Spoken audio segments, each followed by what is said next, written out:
The last thing I want to talk about briefly as it relates to the E-Myth is in the book, he suggests that every business owner, within every business owner's head, there are three dueling personalities,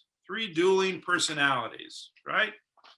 And anyone recall what those three personalities are?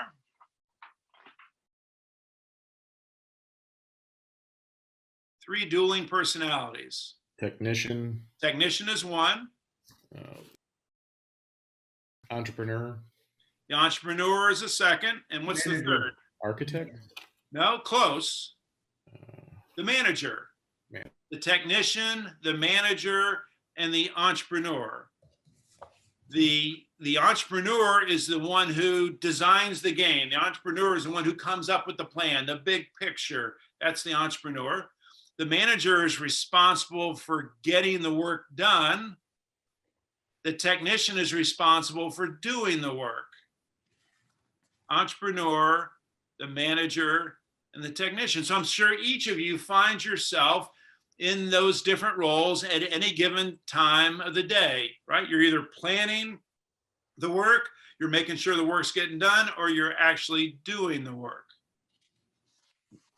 So my question to you is, he talks about in the book that a good majority of our time should be spent as the entrepreneur, ideally. 50% or more of our time as the entrepreneur, maybe 30% of our time as the manager, maybe 20% or less of our time as the technician. So I'd like you to, as you write down those three roles, next to each role, write down what percentage of your time today are you spending in each of those roles? The entrepreneur, the manager, and the technician. Where are you spending your time today? So let's pick on a few people. Margarita, we'll start with you. You're muted now, but I'd like to hear from you. What percentage of your time is in each of those roles today? 50, 20, and 30. 50 on the entrepreneur, yep. 20 in the technical, and 30 in the manager. And if you could design the perfect distribution between those three, what would it be? For my businesses, it would be 70 and 15 and 15. So even more time as the entrepreneur. Good. Laura, how about for you? How are you spending your time today? My time is entrepreneur will be 45%. Mm-hmm. Manager will be 35%, and then the technician will be the rest. Okay. All right. And again, follow-up question: what would be the optimal distribution of your time if you could design it? Where would you like to be spending your time? Entrepreneur, maybe 60%, mm-hmm. and then manager will be more or less 30%, and then the 20% as a technician. Okay, slightly different. Yeah. All right, so I think it's important for each of you to think about those three different roles, think about how you're spending your time today, and what would you like to be working towards? What would be an optimal mix of your time going forward? So anything else from the book, anything else from the E-Myth that caught your attention? Any other ideas that you really liked that came out of the book? Anybody? Yeah, Margarita, go ahead.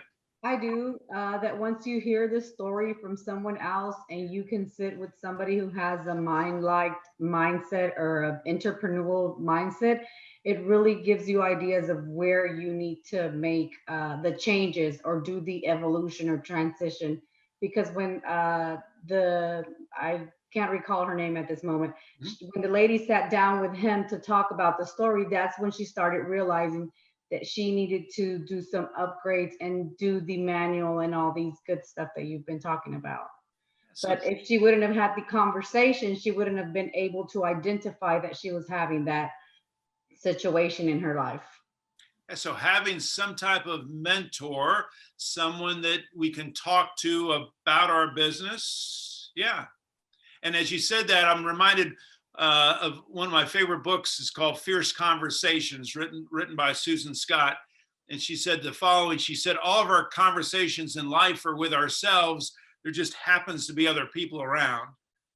So just by, having a conversation about our business with anyone, essentially we're having a conversation with ourselves about the business, no matter who it might be, a spouse, a neighbor, a friend, just having someone we can talk about our business with.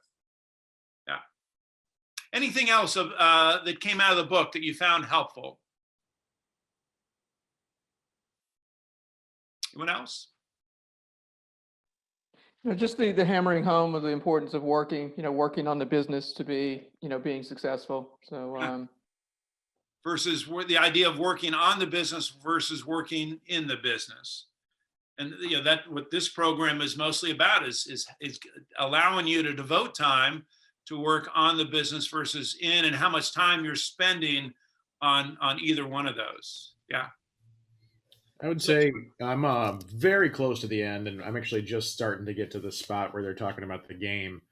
And I would say that's almost a twist I wasn't expecting, and kind of wish that maybe it was brought up a little sooner, because I'm starting to wonder. It's like I'm getting to the end of a TV show and thinking to myself, there's got to be a to be continued at the end here. And so that's my only kind of frustration right now. I'm hoping that it wraps up nicely, but no spoilers, please. Yeah. Okay. And I know I have read and reread the book at least a half a dozen times. And every time I do so, I read something that I don't remember seeing before. And so I would urge each of you, if you've already read it or reading it, I don't know, 6 months or so, pick it up again. And I can almost assure you that you'll get something else out of the book that you didn't get the first time. Okay.